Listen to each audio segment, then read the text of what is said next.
अध्याय 4 मुगल 16वीं से 17वीं शताब्दी। मध्यकाल में किसी भी शासक के लिए भारतीय उपमहाद्वीप जैसे बड़े क्षेत्र पर, जहां लोगों एवं संस्कृतियों में इतनी अधिक विविधताएं हो, शासन कर पाना अत्यंत ही कठिन कार्य था। अपने पूर्ववर्तियों के विपरीत मुगलों ने एक साम्राज्य की स्थापना की और वह कार्य पूरा किया, जो अब तक केवल छोटी अवधियों के लिए ही संभव जान पड़ता था। 16वीं सदी के उत्तरार्ध से इन्होंने दिल्ली और आगरा से अपने राज्य का विस्तार शुरू किया और 17वीं शताब्दी में लगभग संपूर्ण महाद्वीप पर अधिकार प्राप्त कर लिया। उन्होंने प्रशासन के ढांचे तथा शासन संबंधी जो विचार लागू किए, वे उनके राज्य के पतन के बाद भी टिके रहे। यह एक ऐसी राजनैतिक धरोहर थी जिसके प्रभाव से उपमहाद्वीप में उनके पश्चात आने वाले शासक अपने को अछूता न रख सके। आज भारत के प्रधानमंत्री स्वतंत्रता दिवस पर मुगल शासकों के निवास स्थान दिल्ली के लाल किले की प्राचीर से राष्ट्र को संबोधित करते हैं। मुगल कौन थे? मुगल दो महान शासक वंशों के वंशज थे। माता की ओर से वे मंगोल शासक चंगेज खान, जो चीन और मध्य एशिया के कुछ भागों पर राज करता था, के उत्तराधिकारी थे। पिता की ओर से वे ईरान, इराक एवं वर्तमान तुर्की के शासक तैमूर, जिसकी मृत्यु 1404 में हुई, के वंशज थे। परंतु मुगल अपने को मुगल या मंगोल कहलवाना पसंद नहीं करते थे।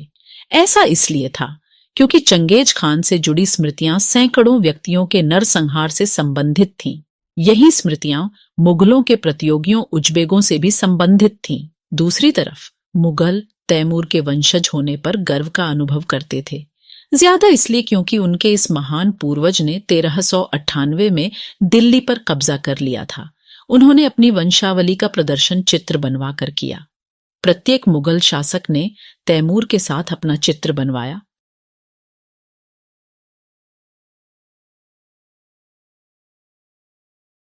मुगल सैन्य अभियान।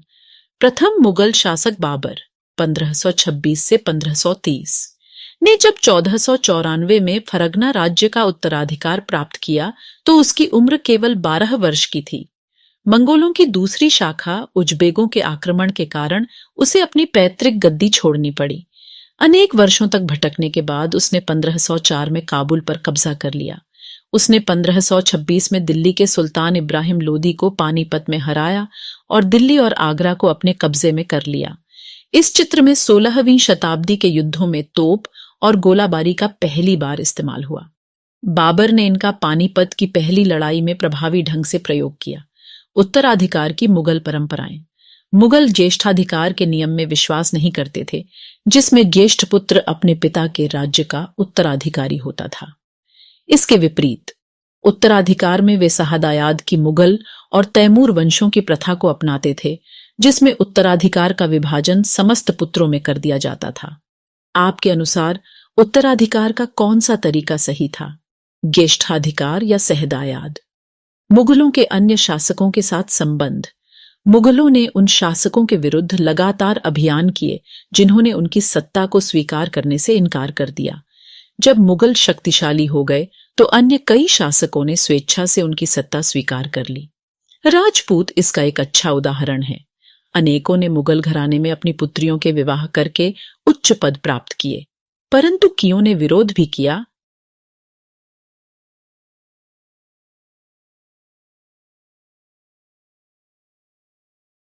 राजपूतों के साथ मुगलों की शादियां जहांगीर की मां कछवाओं की राजकुमारी थी। वह आमेर, वर्तमान में जयपुर, के राजपूत शासक की पुत्री थी। शाहजहां की मां एक राठौड़ राजकुमारी थी। वह मारवाड़, जोधपुर के राजपूत शासक की पुत्री थी। मेवाड़ के सिसोदिया राजपूत लंबे समय तक मुगलों की सत्ता को स्वीकार करने से इनकार करते रहे, परंतु जब वे हारे तो मुगलों ने उनके साथ सम्माननीय व्यवहार किया और उन्हें उनकी जागीरें वतन जागीर के रूप में वापस कर दी।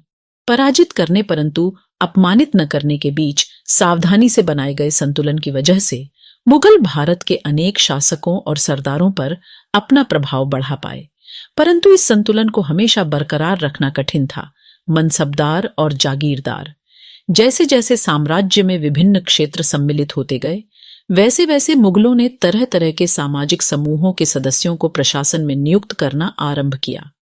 शुरू शुरू में ज्यादातर सरदार तुर्की तुरानी थे, लेकिन अब इस छोटे समूह के साथ साथ उन्होंने शासक वर्ग में ईरानियों, भारतीय मुसलमानों, अफगानों, राजपूतों, मराठों और अन्य समूहों को सम्मिलित किया।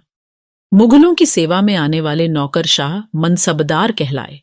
मनसबदार शब्द का प्रयोग ऐसे व्यक्तियों के लिए होता था जिन्हें कोई मनसब यानी कोई सरकारी हैसियत अथवा पद मिलता था। यह मुगलों द्वारा चलाई गई श्रेणी व्यवस्था थी, जिसके जरिए 1 पद, 2 वेतन एवं 3 सैन्य उत्तरदायित्व निर्धारित किए जाते थे। पद और वेतन का निर्धारण जात की संख्या पर निर्भर था। जात की संख्या जितनी अधिक होती थी, दरबार में अभिजात की प्रतिष्ठा उतनी ही बढ़ जाती थी और उसका वेतन भी उतना ही अधिक होता था। जो सैन्य उत्तरदायित्व मनसबदारों को सौंपे जाते थे, उन्हीं के अनुसार उन्हें घुड़सवार रखने पड़ते थे।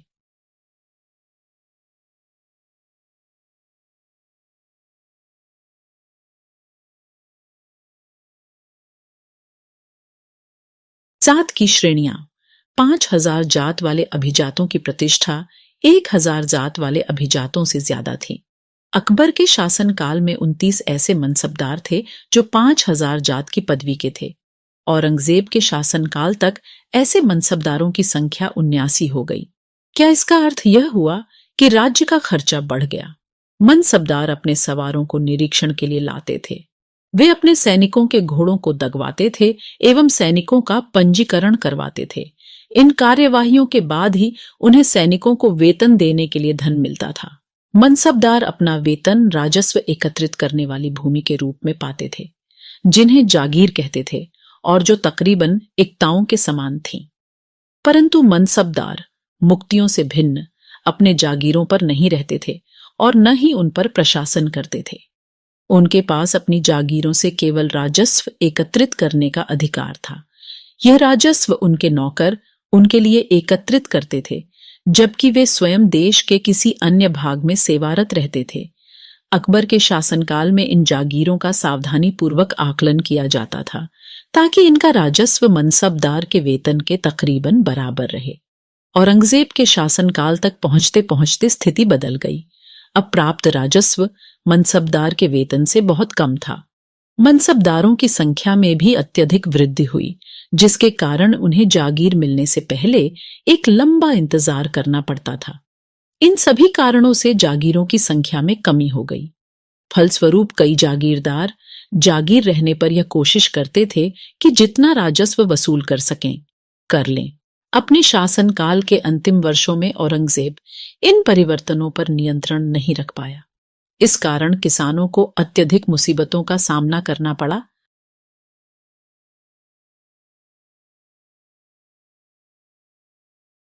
जब्त और जमींदार। मुगलों की आमदनी का प्रमुख साधन किसानों की उपज से मिलने वाला राजस्व था। अधिकतर स्थानों पर किसान ग्रामीण कुलीनों यानी कि मुखिया या स्थानीय सरदारों के माध्यम से राजस्व देते थे। समस्त मध्यस्थों के लिए, चाहे वे स्थानीय ग्राम के मुखिया हों या फिर शक्तिशाली सरदार हों, मुगल एक ही शब्द जमींदार का प्रयोग करते थे। अकबर के राजस्व मंत्री टोडरमल ने 10 साल 1570 से 1580 की कालावधि के लिए कृषि की पैदावार, कीमतों और कृषि भूमि का सावधानी पूर्वक सर्वेक्षण किया।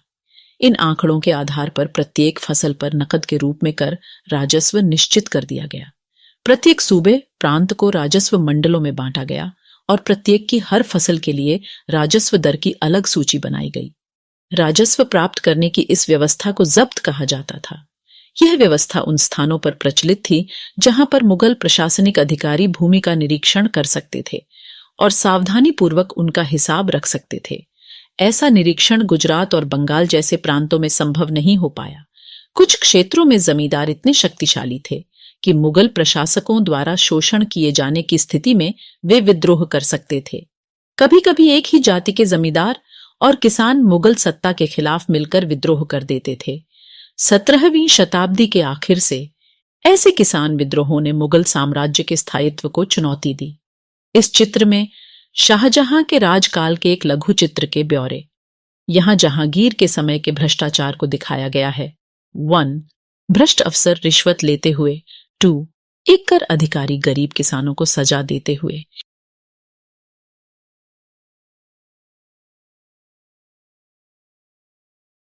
अकबरनामा और आईने अकबरी। अकबर ने अपने करीबी मित्र और दरबारी अबुल फजल को आदेश दिया कि वह उसके शासनकाल का इतिहास लिखे। अबुल फजल ने यह इतिहास 3 जिल्दों में लिखा और इसका शीर्षक है अकबरनामा। पहली जिल्द में अकबर के पूर्वजों का बयान है और दूसरी अकबर के शासनकाल की घटनाओं का विवरण देती है। तीसरी जिल्द आईने अकबरी है। इसमें अकबर के प्रशासन, घराने, सेना, राजस्व और साम्राज्य के भूगोल का ब्यौरा मिलता है। इसमें समकालीन भारत के लोगों की परंपराओं और संस्कृतियों का भी विस्तृत वर्णन है। आईने अकबरी का सबसे रोचक आयाम है विविध प्रकार की चीजों, फसलों, पैदावार, कीमतों, मजदूरी और राजस्व का सांख्यिकीय विवरण। जहांगीर के दरबार पर नूरजहां का प्रभाव। मेहरुन्निसा ने 1611 में जहांगीर से विवाह किया और उसे नूरजहां का खिताब मिला। नूरजहां हमेशा जहांगीर के प्रति अत्यधिक वफादार रही और उसको समय समय पर सहयोग देती रही। नूरजहां के सम्मान में जहांगीर ने चांदी के सिक्के जारी किए, जिनमें में एक ओर स्वयं के खिताब उत्कीर्ण थे और दूसरी ओर ये वाक्य रानी बेगम नूरजहां के नाम से गढ़ा हुआ। बाईं ओर दिया गया दस्तावेज नूरजहां द्वारा जारी किया गया आदेश फरमान है। चौकोर मोहर बताती है उदात्त और महान महारानी नूरजहां पादशाह बेगम का आदेश। गोल मोहर के अनुसार शाह जहांगीर के प्रताप से महारानी चंद्रमा जैसी वैभवशाली बन गई। हम कामना करते हैं कि नूरजहां पादशाह इस युग की सर्वोत्तम महिला बने। सुलह-ए-कुल। अकबर की सुलह-ए-कुल की नीति का उनके पुत्र जहांगीर ने इस प्रकार वर्णन किया है। ईश्वरीय अनुकंपा के विस्तृत आंचल में सभी वर्गों और सभी धर्मों के अनुयायियों की एक जगह है। इसलिए उसके विशाल साम्राज्य में, जिसकी चारों ओर की सीमाएं केवल समुद्र से ही निर्धारित होती थीं, विरोधी धर्मों के अनुयायियों और तरह तरह के अच्छे बुरे विचारों के लिए जगह थी। यहां असहिष्णुता का मार्ग बंद था। यहां सुन्नी और शिया एक ही मस्जिद में इकट्ठे होते थे और ईसाई और यहूदी एक ही गिरजे में प्रार्थना करते थे। उसने सुसंगत तरीके से सार्विक शांति, सुलह-ए-कुल के सिद्धांत का पालन किया।